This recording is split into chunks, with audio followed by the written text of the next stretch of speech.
Assalamualaikum warahmatullahi taala wabarakatuh. Alhamdulillahilladzi hadana li hadza wa ma kunna linahtadiya laula an hadanallah. Wassalatu wassalamu ala Rasulillah wa ala alihi wa sahbihi wa man walah. Rabbi shrah li sadri wa yassir li amri wa hlul 'uqdatam min lisani yafqahu qawli. Tuan-tuan, puan-puan, saudara-saudari yang dikasihi sekalian, ya, kita masih lagi memperjelaskan tentang syukur, iaitu hasil ataupun natijah daripada hujung ibadah kita, yang mana apabila kita mendapat kekayaan, apabila kita mendapat kejayaan, nikmat yang melimpah ruah hasil daripada usaha kita, maka kita perlu bersyukur. Dan syukur itu yang saya telah jelaskan pada segmen yang lalu melalui 3. Pertama, syukur dengan lisan. Yang kedua, syukur dengan hati. Dan yang ketiga, syukur dengan perbuatan. Baik, syukur dengan lisan kita sudah bincangkan pada segmen yang lalu. Sekarang tibalah masanya untuk kita melihat bagaimana kita bersyukur dengan hati. Syukur dengan hati ni yang sukar, ya, kerana lisan mungkin mudah untuk kita ucapkan, tetapi hati ini sukar untuk kita merasakan. Jadi apa maksud syukur dengan hati? Ialah kita perlu merasakan, ya, rasa ni soal hati. Kita perlu merasakan bahawa nikmat ataupun kejayaan yang kita kecapi, yang kita nikmati itu bukan hasil kepandaian kita, bukan hasil kekuatan kita. Ini hati kita. Mungkin kita kata alhamdulillah. Bila orang tanya, oh macam mana dapat nikmat ni semua, alhamdulillah, segala puji bagi Allah. Mungkin lisan kita berkata begitu, tetapi mungkin hati kita tidak berkata begitu. Hati kita berbunga-bunga. Hati kita sebaliknya mengatakan bahawa ini semua kerana kepandaian aku. Bukan, ya. Jadi inilah yang dikatakan kita kena meniru, seperti mana yang saya katakan yang lalu, bagaimana Nabi Sulaiman alaihissalam, baginda menegaskan bahawa haza min fadli rabbi. Dia merasakan kerajaan yang luas, pemerintahan yang begitu hebat, boleh menguasai jin, boleh menguasai binatang, boleh mendengar dan memahami bahasa semut dan sebagainya. Semua itu kurniaan Tuhan. Dia tidak ada apa-apa. Itu yang dikatakan mana milik kita. Mana milik kita? Semua milik Allah belaka, ya. Tangan kita, kaki kita, pemikiran kita, segala yang kita gunakan untuk bekerja, hakikatnya datang daripada Allah. Modal kita tidak ada apa-apa. Kita hanya hamba yang lemah. Jadi subhanallah, kita perlu merasakan segala-gala itu datang daripada Allah Subhanahu Wa Taala. Jadi sebab itu, apabila kita merasakan sungguh-sungguh datang daripada Allah, maka waktu itu tercabutlah, ya, rasa takabur, rasa sombong. Di dalam kitab Ihya Ulumuddin, ya, dijelaskan bahawa kadang-kadang orang bersombong itu ada puncanya. Ada orang sombong dengan hartanya, ada orang sombong dengan kuasanya, ada orang sombong dengan pengikutnya, ada orang sombong dengan rupanya, macam-macam. Tetapi sekiranya kita ada rasa syukur di dalam hati, maka kita dapat mengusir, ya, segala-gala yang datang daripada kesombongan dalam hati kita. Kita dapat usir, ya. Harta mana milik kita, bukan milik kita, Tuhan punya. Rupa kita semua yang Allah yang beri. Semua kelebihan-kelebihan yang ada pada kita hakikatnya datang daripada Allah. Baik, ada juga di kalangan masyarakat mengatakan bila kita sujud syukur, itu syukur hati. Bukan, ya. Sujud syukur itu adalah syukur pada hati, bukan pada amalan. Ingat, ya, bila kita sujud syukur, ya, kita merasakan nikmat itu datang daripada Allah. Jadi sujud syukur adalah manifestasi daripada hati yang bersyukur. Jadi contoh, ya, kadang-kadang saya ingin juga menegur, termasuk diri kita. Kadang-kadang orang yang dah berusia, kan, orang kata kat dia, walaupun usia dah 70, walaupun usia dah 80, tapi mata masih cerah lagi, badan masih sihat lagi, masih bertenaga, otot masih ada lagi, apa sebenarnya awak punya rahsia? Waktu tu mulalah datang kita kata, inilah saya senaman, inilah kerana suplemen yang saya buat ni adalah petua orang tua dulu, kita kena minum air sejuk daripada awal, jangan minum perkara yang pedas-pedas, jangan mulalah keluar betul-betul. Tak salah, tetapi itu bukan cara yang bersyukur yang sebenarnya. Ya, apabila kita kesihatan kita, apabila kita kata walaupun usianya sudah lanjut tetapi mempunyai kekuatan, contoh masih sihat lagi, kita kata ini semua dengan izin Allah, biiznillah, ya. Jadi kita nafikan suplemen, nafikan senaman-senaman tertentu, kita nafikan petua-petua yang kita amalkan semua tu, ya. Tetapi bila orang tanya apa tipsnya, baru kita bagi tahu tipsnya ini. Tetapi semua tips itu tidak akan memberi bekas, yang memberi bekas Allah juga. Jadi daripada hati kita mengucapkan syukur kepada Allah Subhanahu Wa Taala. Itu yang kedua, syukur dengan hati. Sekarang tibalah saya ingin menegaskan, memperincikan bagaimana syukur dengan tindakan. Ya. Syukur dengan lisan sudah kita kongsikan, syukur dengan hati sudah juga kita kongsikan. Sekarang syukur dengan tindakan. Bagaimana yang dikatakan syukur dengan tindakan? Dengar kita menggunakan nikmat yang Allah berikan, yang Allah kurniakan, selaras dengan tujuan Allah mengurniakan nikmat itu. Sekali lagi saya ulang, syukur dengan tindakan ialah apabila kita menggunakan nikmat yang Allah Subhanahu Wa Taala berikan selaras dengan tujuan Allah mengurniakan nikmat itu. Jadi nikmat itu tidak disalahgunakan. Contohnya, bila Allah bagi kita kaya, apa tujuan Allah Subhanahu Wa Taala mengurniakan kita kekayaan? Dia mestilah selaras dengan tujuan hidup yang kita bincangkan sebelum ini, iaitu tujuan hidup kita pertama menjadi hamba Allah yang soleh untuk beribadah kepada Allah. Yang kedua, untuk kita memberi kebaikan sebagai khalifah yang musleh. Jadi apabila kita mendapat nikmat kaya, maka dengan kekayaan itu kita tunduk dan patuh kepada Allah. Dengan kekayaan itu kita menjalankan tugas kita sebagai khalifah, memberi kebaikan kepada orang lain, bersedekah, orang yang ada susah, orang yang ada dalam kesempitan, orang yang memerlukan pertolongan, asnaf yang miskin, asnaf yang fakir, orang yang berhutang, orang yang bermusafir, orang yang dalam keadaan sakit dan sebagainya. Maka duit yang kita dapat, harta yang kita dapat, tujuan Allah memberi kita adalah untuk kita memberi. Sekali lagi saya ulang, tujuan Allah memberi kita adalah untuk kita memberi. Kaya bukan untuk kita banggakan, kaya bukan untuk kita sombong, kaya bukan untuk kita salah gunakan nikmat itu ke arah dosa, ke arah kemaksiatan, menunjuk-nunjuk dan sebagainya. Tetapi kekayaan yang Allah beri adalah untuk kita membantu orang lain. Ini perlu. Sekarang kita tengok ramai orang Melayu sudah jadi jutawan-jutawan, tetapi kadang-kadang nikmat-nikmat itu, kekayaan-kekayaan itu disalahgunakan untuk menunjuk-nunjuk, untuk mempamerkan dan sebagainya. Itu salah. Itu bukan syukur dengan tindakan. Allah Subhanahu Wa Taala bagi ilmu kita. Allah Subhanahu Wa Taala bagi ilmu bukan untuk kita berbangga, tetapi dengan ilmu itu kita mengajar dan mendidik orang lain. Allah Subhanahu Wa Taala bagi kita kuasa.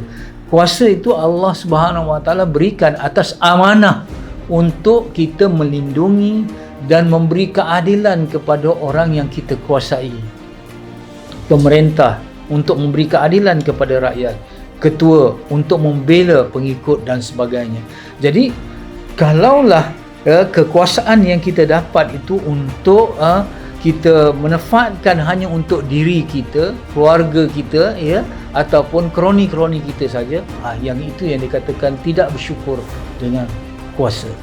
Jadi subhanallah, kita kena belajar daripada Namrud, kita kena belajar daripada kesalahan Firaun yang salah menggunakan kuasa untuk mempamerkan keegoan diri saja. Tetapi kita kena belajar daripada seorang raja bernama Sulaiman, pemerintah seperti mana Rasulullah sallallahu alaihi wasallam yang menggunakan kuasa untuk menabur jasa, menggunakan kuasa untuk kebaikan.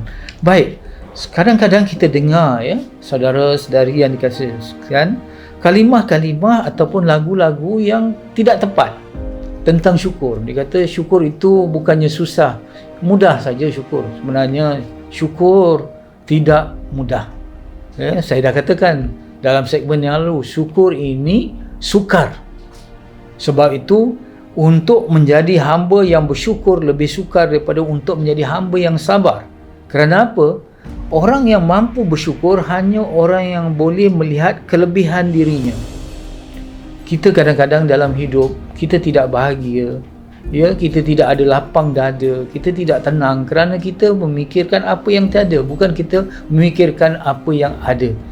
Jadi orang yang bersyukur, dia melihat apa yang ada, bukan melihat apa yang tidak ada. Sebab itu selalu saya katakan ungkapan ini, hitung kesyukuranmu, bukan hitung kesukaranmu. Ya, hari ini kalau kita nak hitung kesukaran kita, banyaklah. Mungkin kita sakit, mungkin kita diuji kekurangan wang ringgit, mungkin kita diuji dengan perpisahan, mungkin ada orang bagi sakit hati kita. Ya, kita boleh hitung kesukaran kita.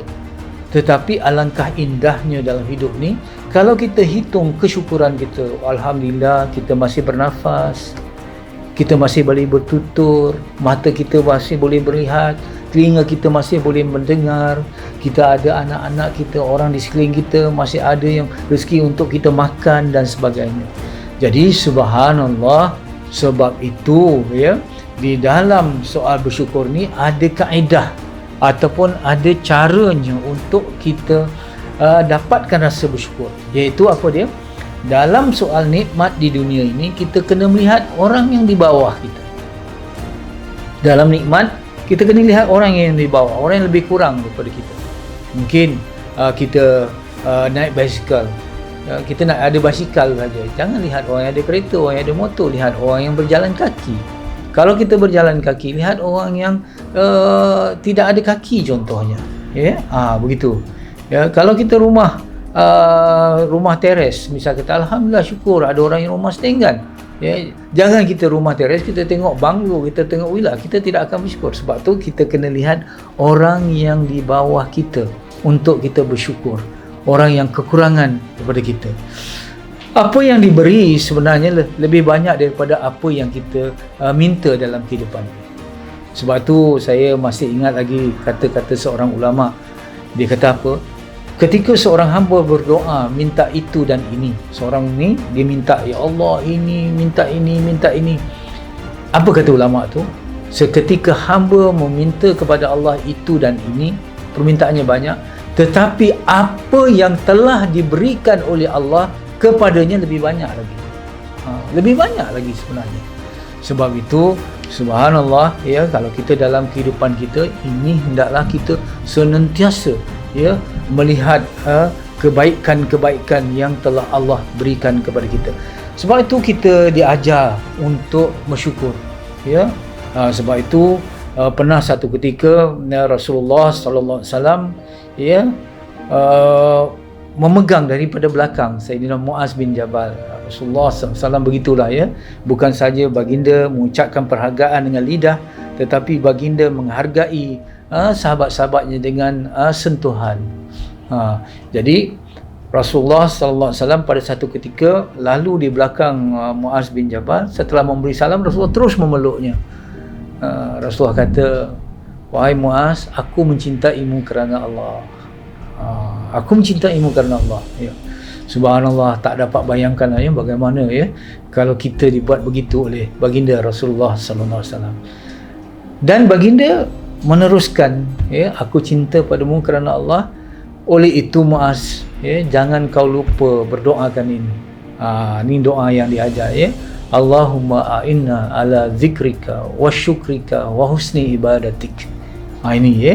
Ini doa yang kita perlu pohonkan kepada Allah supaya dimudahkan hati kita untuk bersyukur. Kerana saya katakan syukur itu sukar, bukan syukur itu mudah.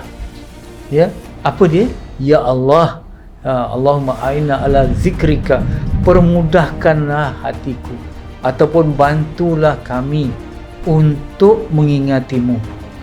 Kita minta kepada Allah supaya Allah ingatkan pada hati kita untuk mengingatinya. Ya? Sebab kalau Allah dah permudahkan, maka mudah untuk kita mengingati Allah. Saya dalam satu majlis pengajian, saya masih ingat doa ini dikata oleh ulama, kata sebelum kita nak mendekatkan kepada Allah, hendaklah kita bina jembatannya. Jembatannya apa? Doa inilah.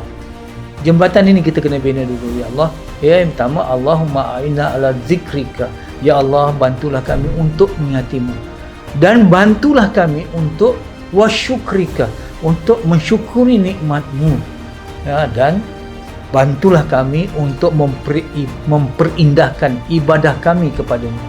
Jadi subhanallah, kita akan selalu sungguh-sungguh dapat bersyukur kepada Allah sekiranya Allah permudahkan. Sebab itu selalu kepada Allah dalam hidup kita ni, pertama kena banyak ingat kepada Allah. Banyak ingat kepada Allah.